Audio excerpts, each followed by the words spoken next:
Right. So today we are doing our final stream of the week. So welcome back to anyone who's been streaming along with me. The track we're working on here is it just as a refresher is in Ableton Live there. Just kind of a deep house, minimal kind of a job. 129 BPM, as I said before, is it's quite fast for that kind of deep vibe. But unless you're kind of going breakbeaty, but I kind of like it. I think it's pretty cool. So there's a good bit of work to be done on it, which I kind of have in my head. I kind of know what needs to be done, because the main idea is there, which is the main thing. And like if we have the arrangement made from our live, that's our live session there. That's being arranged here, and we did a fair bit of work on it then yesterday. Now, say the stuff that I'm going to do now is it's all kind of I would consider like kind of finishing touches and stuff like that pre-mix, Now, what I'm going to do is I'm going to try and get it to the point where I'm pretty much happy with it as far as like a completed tune, say today, which is an hour to do that basically. And then I'm not gonna listen to it for the entire weekend, same as anyone else who's watching the stream. So the idea is to basically get a little bit of a break from it, and then attack it again next Monday. Now, ideally, what I would do is I'd have it done to the point where next Monday when I come to it, I'm like, okay, this is ready for a mix, i.e. the music is finished. It now just needs to be kind of mixed and make sure everything kind of is working nicely together. I'll be doing a bit of that today, like bit of EQing, bit of compressing, bit of just chopping up the arrangement. Some kind of things that I do like would be, I'd keep an eye out on elements that are, within the same, doing stuff on the same beat, or think of it as like a 16-step sequencer, like visually, and from there then I'm kind of like, okay, well, if I have like something on the offbeat, like an open hi-hat, do I need to have anything else accenting that beat? And if so, does it work? Is it getting in the way of the hi-hat? Is it kind of like complementing it, or is it just sounding too busy overall? So before I actually start mixing anything like formally like what like as far as like just having audio stems of every track, what I do is I'd have I'd basically just have like the I suppose the arrangement in mind. And now I don't mean the arrangement as far as like structure. I mean as far as like the elements and when they occur, as I was just saying. So what I'll do is I'll be bearing that in mind as I'm listening to it. I'm kind of like, okay, is this section too busy? If so, what is the element that's making it too busy? Can I take that out? Does it sound empty? Does it need like one of those resampling things thrown in just to keep it interesting, or just to be fairly analytical with it at this stage. As far as I'd be concerned, like the main musical creation is kind of done now. There will be tweaks here that will be like, that could pretty much change it, like, very much, like it could make it slightly different and in no way be similar to the way it was before. But those kind of massive changes, as I said, like they don't come along too often when you're making tunes like this and have had been making them for so long. Like, but by all accounts, if it works, it works, and if it doesn't work, get rid of it. But yeah, I might just get stuck in here. So, and sure, yeah, I'll come back on and chat for a while.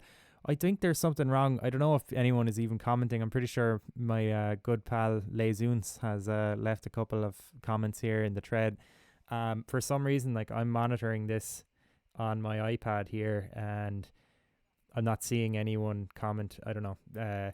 I'm sure it's something I need to do, and I need to bring up the chat, like that transparent chat from Twitch on OBS, and that's something I'm just kind of delaying doing. I might try and have that sorted for next week so we can actually see if anyone does chat.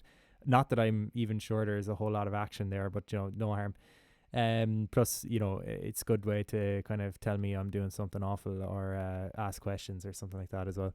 But yeah, so that's enough. I'm just going to get stuck in here. I'll come back on in a while, and like on the mic, and just kind of maybe explain what I did and where my head was at when I was doing it. But yeah, that's it.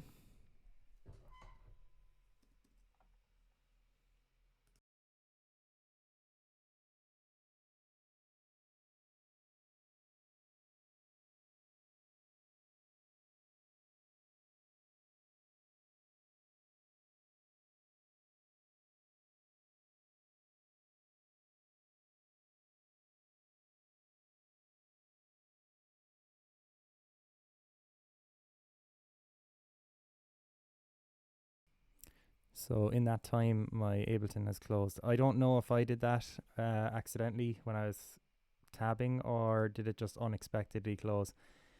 Um, when I opened the project earlier, it didn't open, like it crashed Ableton, like, so I opened my default, and then I went to the file view most recent and open most recent, and then it crashed Ableton. So I'm going to open it from my Finder, and hopefully this workaround works for me. Or I could have just quit it, to be honest, but I do know this project was giving me hassle earlier on, so if it did just spontaneously close, I wouldn't totally be surprised. Let's just hope my rolling cloud stuff is not, giving me trouble now either, because like when I opened it last time, my 909 was just clipping like crazy, and that was probably because the setting has reset. Let me just have a quick listen here now.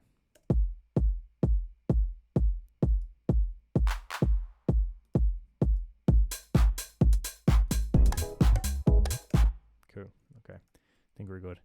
Grant. So I'm going to get stuck in there, and hopefully no technical difficulties.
Oop. Excuse me. So, yeah, we're about at the halfway mark here. So, what I did there was, geez, let me even think now. What did I do? Okay, first of all, I threw on the filter and cutoff and the resonance on the sampler here, just on a low pass filter, just to give it a bit of variation, you know. So instead of fading it in and out or just abruptly stopping the loop, what happens is it just keeps going, you know. So yeah, quite a handy thing. The resonance got a bit out of hand at certain points there, which I'll probably just go back and change. We'll see there now. Just have a listen back to certain points of it, and see a particular area where the resonance is quite high. Yeah, see there now. Yeah, a couple of nasties there. Kind of finding your limitations as you go with the resonance there. Yeah, some of that's kind of cool. There is definitely some distorting going on though, so probably would have been clipping here, so we'll come back to that later. Okay, so that was working away.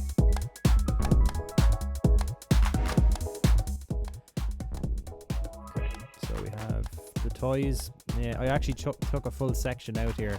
Is in this section here. It was just going on for too long. I was like, what's it? So 73 to 129. So that's 4 minutes basically. 2:15.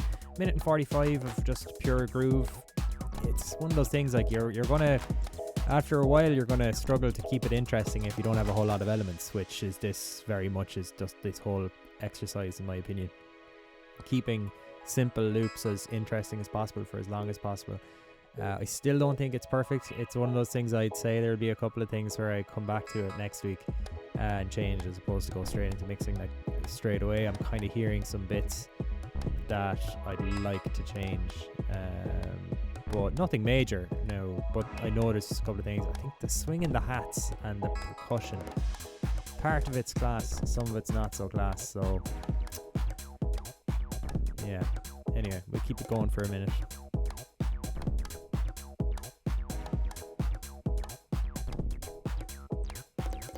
Quite happy with the acid line and the Rhodes filtering, bar a couple of moments in it, which, as I said, will be tweaked in the automation, as opposed to leaving it for the mix, you know, where like you'd have to EQ out the resonant frequency and automate. Better off just go back to the automation and fix it there. And yeah, it sounds cool. Now what I'm going to do next, I suppose, I will lose the headphones again for this, but what I'm going to do is I'm just going to go to operator and very simply make some, let's see, shaper, sorry, wrong thing here, filter, wave, noise, white, and this is always crazy loud, so I'm going to actually drop it in this. 1 second now. Minus 12. Whoa, 23. Not quite. Okay, and record enable. Got a bit of white noise there.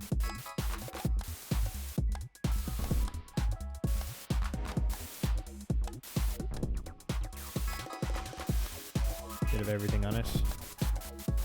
Filter is here.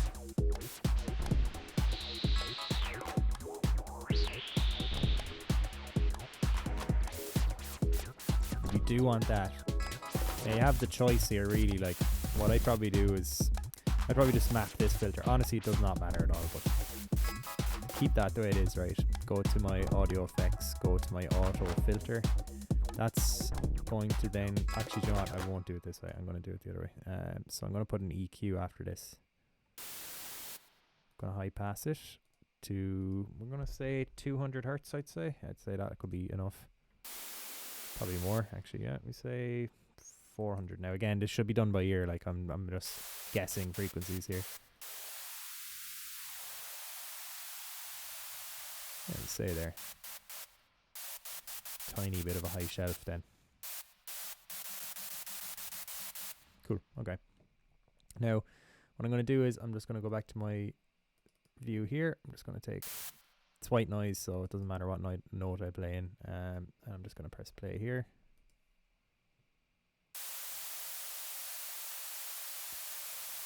That's pretty much what we want. I'm going to take that white noise and I'm going to drag it over here, and I'm going to just place it at the very beginning of our track.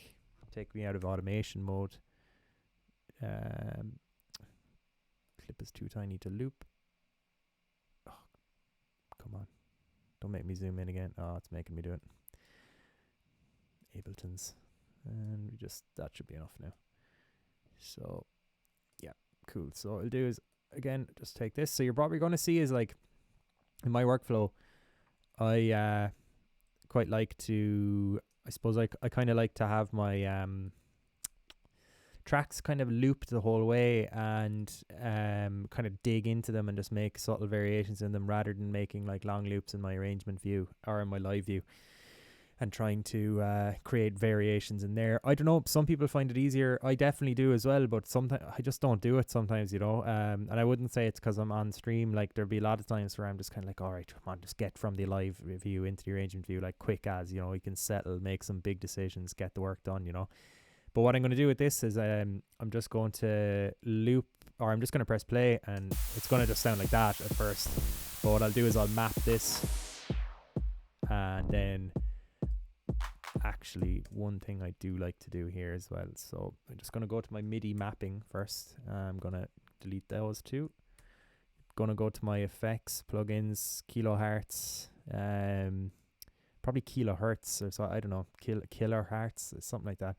Irish pronunciation anyway, Irish Munster, kilohertz, but yeah, we'll see. Transgate, right? So you may remember this from my Korg M1 thing. You see it now. Stab. It was a toy actually, if I'm not mistaken. Stroll. Yeah, there we go. So it's what's chopping that. It's a gate. It's called transgate because it's, you know, pure transy thing to do. Like, but those gates, it's essentially what it's trying to do is emulate a tremolo effect, and it does it really well in that it gives you the ADSR and all that. Now there's different things here. I like to keep mine as 16ths. Just that's why I use it really. Like, so I'm gonna have that on here right now. That's a bit extreme for me. So what I'm gonna do is I'm gonna make that. I'm going to do some MIDI mapping here, right? So the first thing I'm going to do is MIDI map my frequency, and I'm going to MIDI map that here. I'm going to do the resonance. I'm going to not play with it too much though, because I can be an awful man at the resonance at times. And the last thing I'm going to do is I'm going to take my mix on my Transgate and I'm going to just map that as well. So what I'll do is I'm just going to press play on this and record a take through of just white noise manipulation, purely just for marking energy sections, kind of most trying to keep the whole thing interesting, you know. Subtle variation, slight new element, plus the element itself is used for purposes of, I guess, changing energy levels or causing a change in energy levels. So you'll hear what I mean anyway. But yeah, I'm going to just drop off the mic for a second there now. Again, do this one more time. Reaper. Yeah, I will do a talk. Like, I definitely have to do a talk through my setup here, but it's not crazy. Like, just using Reaper to record in I just have this monitoring so that anything that comes out the master of Reaper is hijacked by loopback. I've created an audio device where I just said, right, take all of the audio that's coming from Ableton, which is just the 2 channels to master out. It's like, take all the channels that are coming from Reaper and just send them to just an audio device. Now, that audio device then is set as the input device in OBS. So it just allows me to do it. So if I want to balance these things, I have to actually balance the master in Ableton and the master in Reaper. And, you know, there's not really major issues. Like, you know, like my signal is quite hot there, but it's actually not that loud as far like on the stream. Like, you'd still have to turn me up. So, you know, I could gain it up a tiny bit, but my fans on my computer are going absolutely mental right now. So I'm not going to subject you to that. But the one thing to notice here during all this, and I'm sure this is an issue that a lot of people have come across, but yeah, like I've tried this using a couple of peripherals here, not much, like just an external sound card, which is bus powered, and then I have a bus powered capture card, Blackmagic Ultra Studio Mini, and they are grand and they don't do much. But then when I open OBS and it starts to do all of the, you know, it starts to create the video playback and all of this, it actually drains my battery on my laptop while I'm using it, which I kind of thought was like, okay, it's just overclocking. But part of me thinks like this should be able to, you know, I should be able to do this without the fear of my laptop going dead in the middle of it. Like, but you know, it's not going that fast in that I don't think I'd run it down in an hour. But after 2 hours, I'd be like, okay, lads, someone needs to swap out, and you know, that's not ideal. But anyway, back to the actual tuning. What I'll do is I'll just jump back off this. So yeah, meant to mute that. Jump back off, do a take through with the white noise, and you'll hear exactly what I mean then.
2822.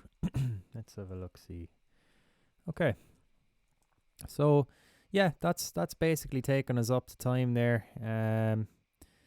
Let's have a look. So just I mean, I didn't do a whole lot there. I took the white noise from operator, literally nothing complicated. I just swapped the so you select your voice that you want to mess with, and you can go to waveform, so the type of wave. There's obviously all of these to choose from, but I wanted white noise. So so when I just triggered that, it's on a 1 bar loop, just constantly triggering, and it's also got the high pass filter on up to what, over 1,000, is it? No, 530.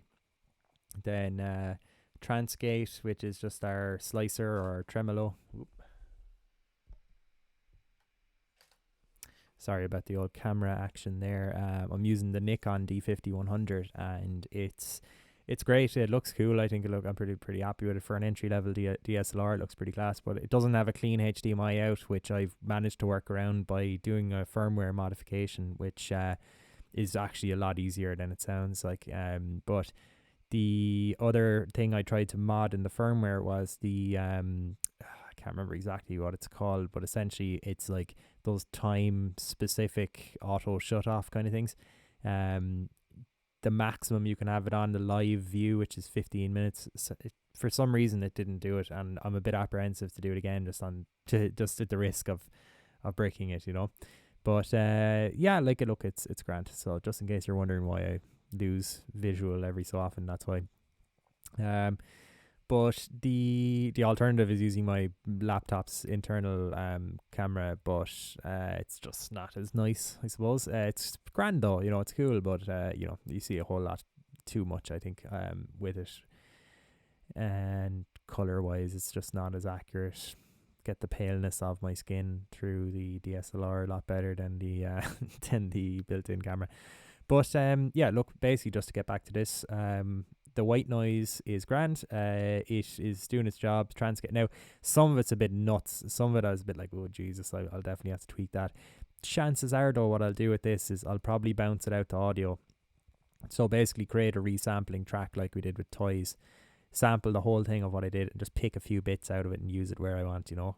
Keep some of the extreme resonance things for maybe some particular moments or something like that. But chances are I won't leave that the way it is, because it's just a bit nuts, to be honest. So it doesn't quite work in places, but it definitely has its moments.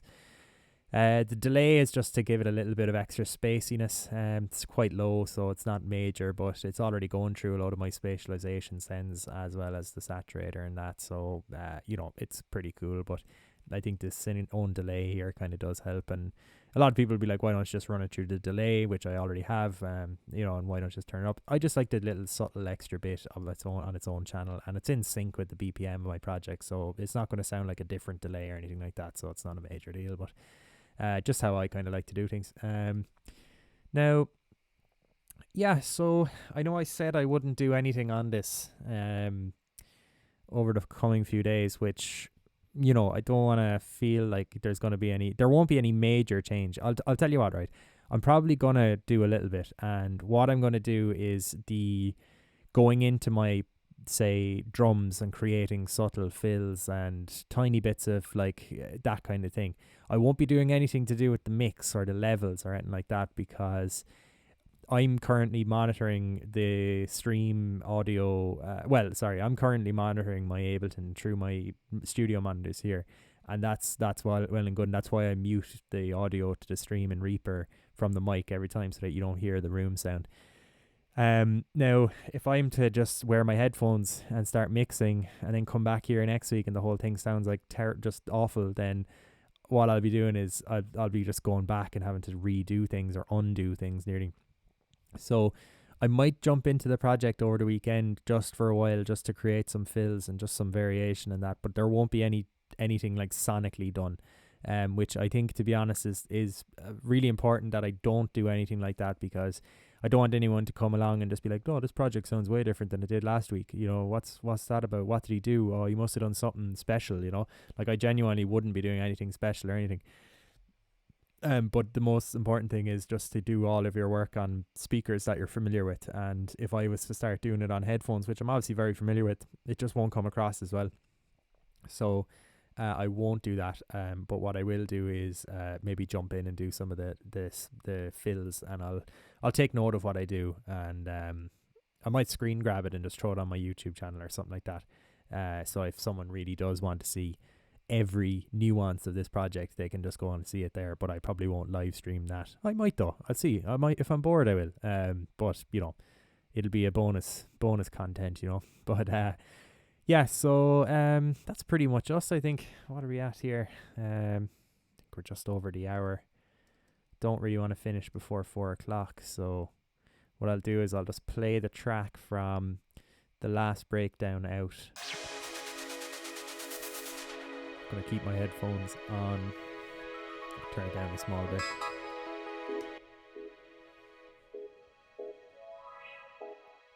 Yeah, like this kick here is just such a nice sample. Well, I think so anyway. Does it for me. Got a message from one of my friends being like, where's the bass? I think he was messing though. I hope he was messing, or else he's listening on the system with zero bass. It's quite bassy for me here anyway. Yeah, crazy white noise effects. Yeah, they all have their uses. There's definitely a few chops to be taken from that white noise channel. I'd like to also make it a bit wider. I won't go too far in this now because we're over time, but sometimes what I wouldn't mind doing with that is throwing this Hass effect thing on. Same thing I've done at the clap earlier. And there's one other thing as well. Now this, I'm not quite used to this, so it could be awful, but comb filter.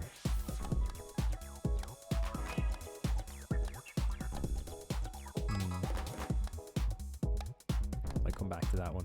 But yeah, the Hass gives it that stereo width, and you know, a bit of ping pong delay would do the same. Might be any harm. I know I might leave it off. Keep it all kind of somewhat mono, and then just the Hass effect is just giving it a bit of width. The width then is being sent to all of this end, so you know it's gonna sound spacey and wide, and that sometimes it's no harm to actually, like, I've got that stereo EQ there, but like I could tweak that one, but to be honest, sometimes I've got the CPU, so I may as well just use another one. What I'm gonna do is just go to mid side and cut some of our middle audio, and just keep that stuff in the sides. Now if you put the whole track into mono, it doesn't really matter, but it kind of regains a bit of energy there now. What's happening here again? Yeah, I might just throw that there. Oops.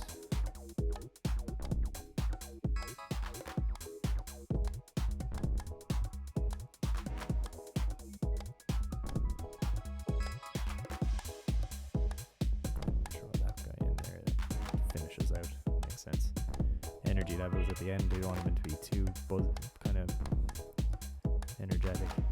But anyway, that's it for this week, lads.